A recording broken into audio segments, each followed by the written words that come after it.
France 24, LCP. Public Sénat présente.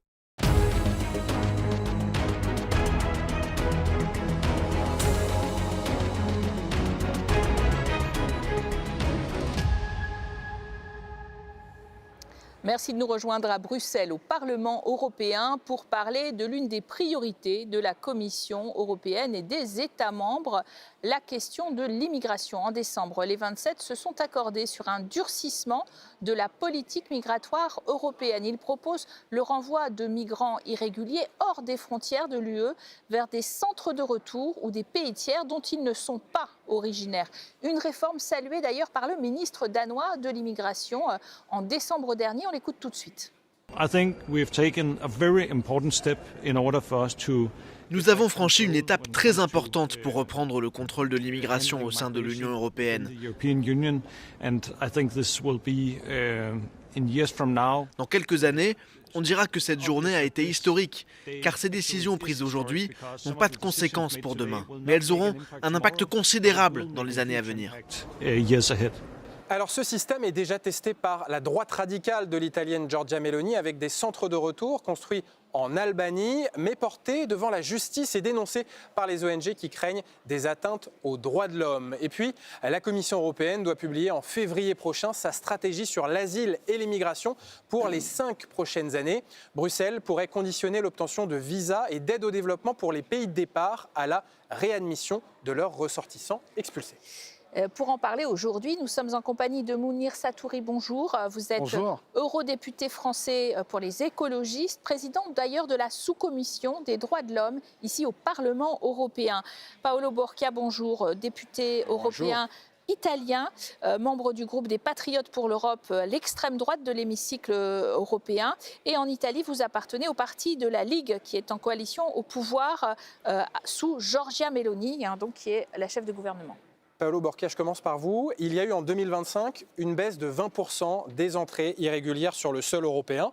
Est-ce qu'il y a donc besoin de durcir encore un peu plus la politique migratoire ?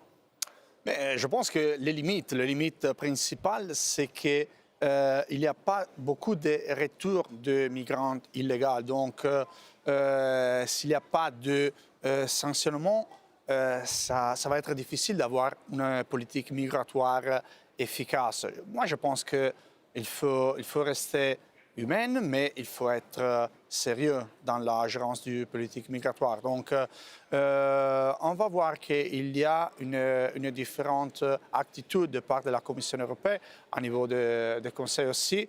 Et donc, moi, je crois qu'il faut avoir l'objectif d'avoir une gérance plus pragmatique pour avoir une immigration de qualité et pas seulement de quantité. Alors, pragmatique, ça veut dire quand même un durcissement que souhaite notre invité, Mounir Satouri. Est-ce que vous êtes, d'ailleurs, vous constatez que ce discours, il fait école en quelque sorte, puisque le ministre danois qu'on a vu, ils sont socialistes, les Danois. C'est un gouvernement social-démocrate qui est en train de demander au niveau européen le durcissement de la politique migratoire. Qu'est-ce qui se passe exactement ? Mais c'est ça qui est terrible.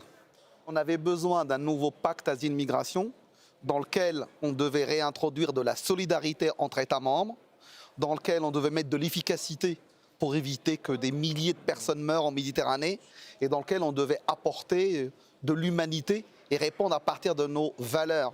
Tout cela est passé à la trappe au moment de l'élaboration l'année dernière du pacte asile-migration. C'est un échec total.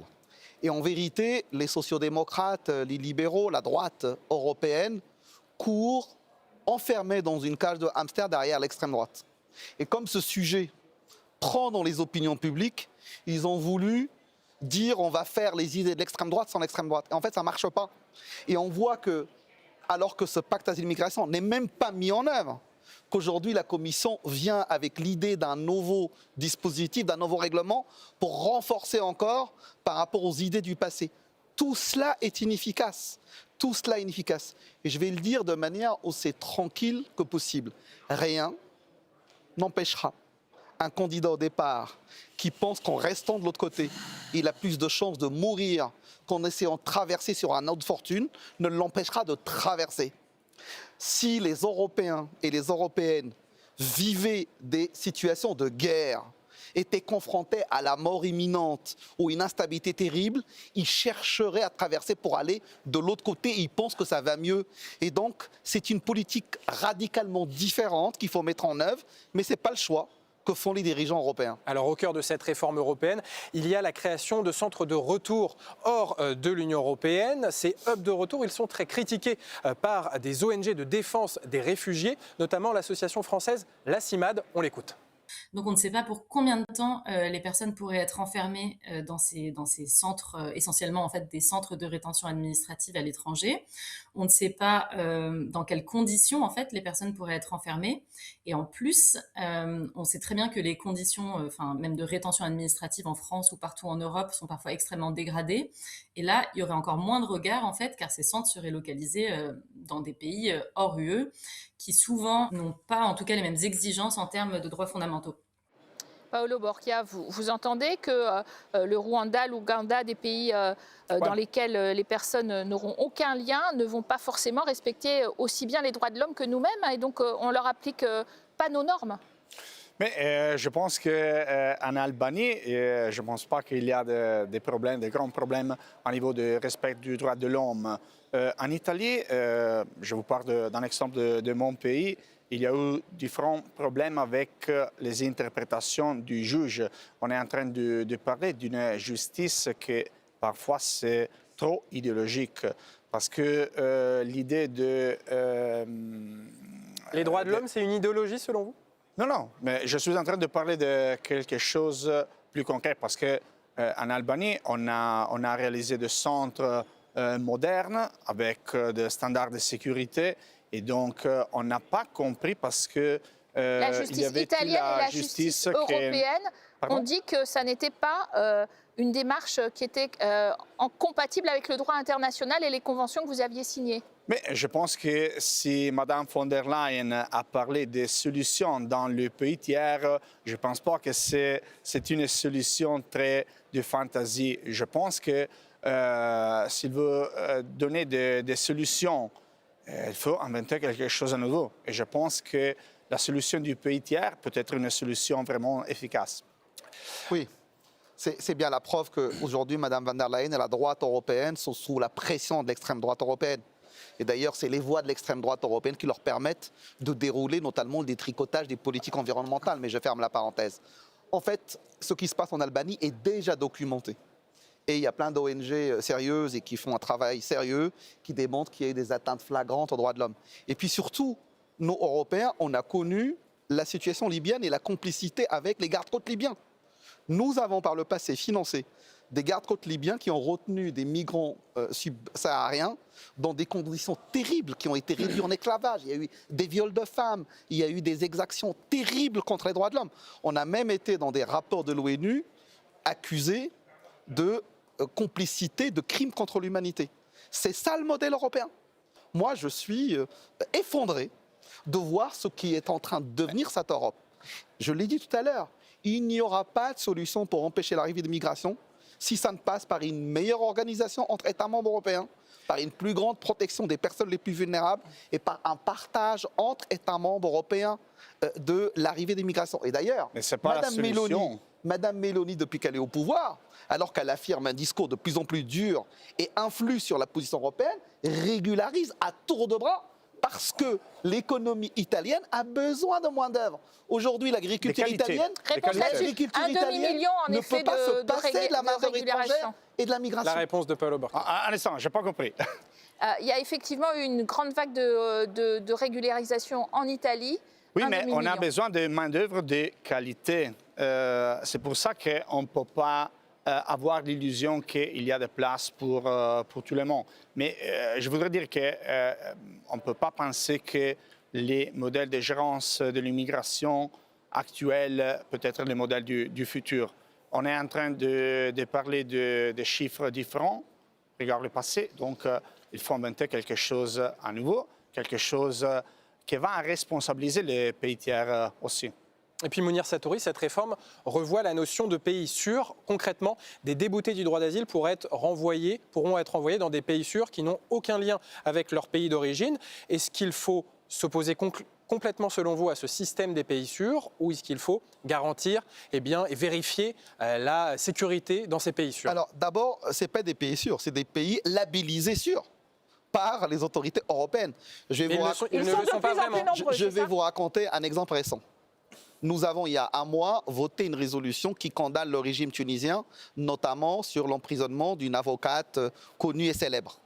À la même semaine, les députés qui votaient pour dire que des atteintes aux droits de l'homme, à l'état de droit, sont flagrantes en Tunisie, reconnaissaient la Tunisie comme pays sûr.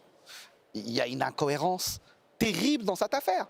Et donc, en fait, si nous voulions faire ça sérieusement, il faudrait qu'on confie à une autorité indépendante avec des critères objectifs qui pourraient nous permettre de définir ce qui est un pays sûr ou pas.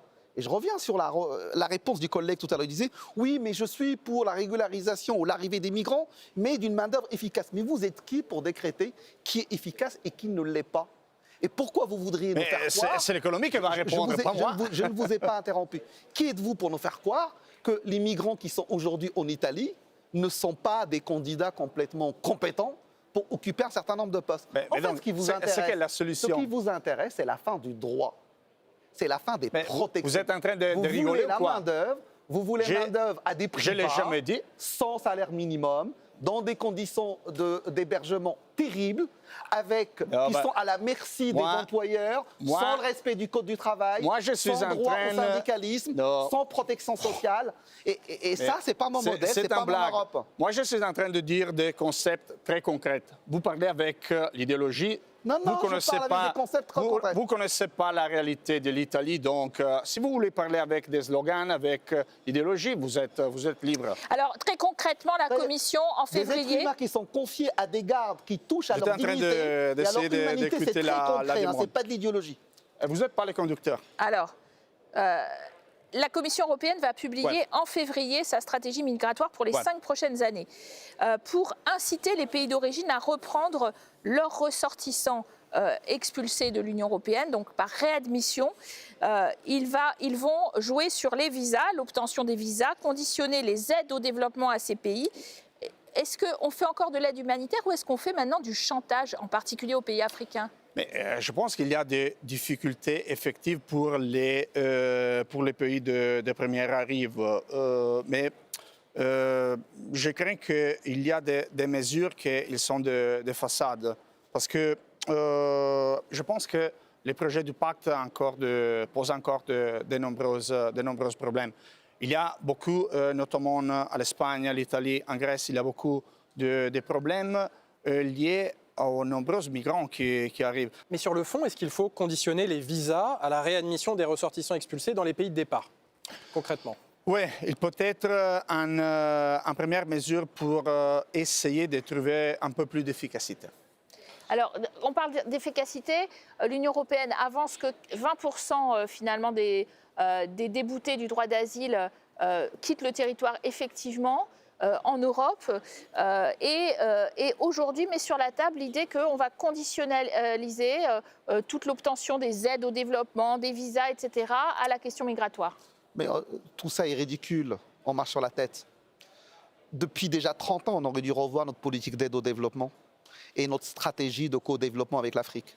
Parce que ce qui peut vraiment réduire les candidats au départ, c'est que les gens vivent bien chez eux et en sécurité. On n'a pas fait cela. On a parfois vendu des armes à des belligérants qui ont créé une instabilité qui a poussé des gens à partir. Et aujourd'hui, constatant tout cela, on se dit on va réduire le nombre de visas pour les pays d'où les gens partent. Mais ceux qui partent, ils ne partent pas avec des visas. Hein. Ils partent en payant de plus en plus cher, des passeurs, parfois au risque de leur propre vie. Et donc tout ça, je le rappelle, n'est pas efficace. Il faut effectivement revoir de manière fondamentale et importante notre politique de coopération et de développement pour permettre aux gens de vivre correctement chez eux, d'avoir droit à une éducation, à un emploi, bref, à un avenir, à une espérance pour éviter qu'ils partent. Mais cette politique de chantage est complètement ridicule. Ceux qui partent, ils prennent le risque, je le disais, de mourir.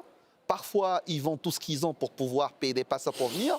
Et puis, ils jettent ou brûlent leurs propres papiers d'identité. Donc, ils sont difficilement identifiables. Et donc, vous voyez que il sent comme le grand lapin blanc d'Alice au Pays des Merveilles, où il court derrière les idées de l'extrême droite pour essayer de se rattraper, sans jamais faire la moindre démonstration que cette politique-là sera efficace. Donc Paolo Borca, ce ne sera peut-être pas efficace de diminuer l'aide au développement, diminuer les visas pour que ces pays de départ acceptent davantage de ressortissants expulsés. Mais je pense que s'il y a la coopération du pays tiers, ça va être plus facile. Moi, je pense que l'Union européenne a fait des investissements très importants dans les pays tiers, mais il faut avoir des pays qui vont coopérer pour gérer la migration. Sinon on va jeter l'argent.